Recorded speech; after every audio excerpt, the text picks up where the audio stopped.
What is a legal process?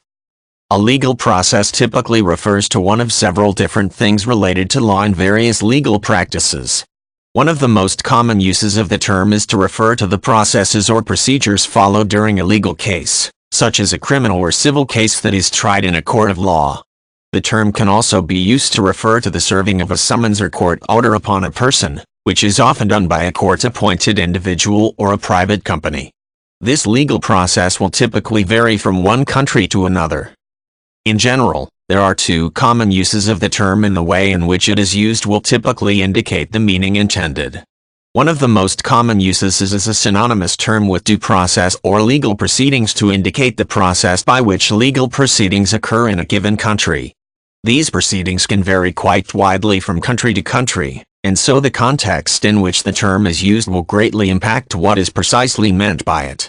In the U.S., for example, legal process is different in some ways between civil and criminal proceedings. Legal process for a criminal case in the U.S. usually begins with the arrest or apprehension of an individual who is suspected of having committed a crime.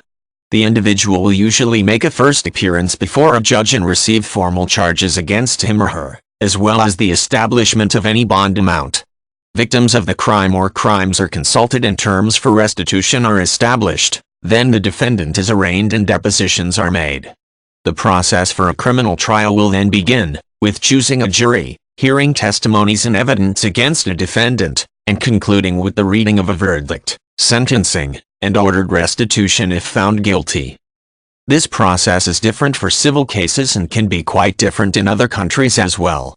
The other common usage of the term is with reference to the way in which an individual is notified of a summons to appear in court. This is often part of a civil case, and someone who is being summoned to testify in a criminal or civil case or as a defendant in a civil case is usually served a summons. Legal processing typically involves issuing and serving the necessary legal paperwork to ensure that someone who is involved in such a case is properly notified.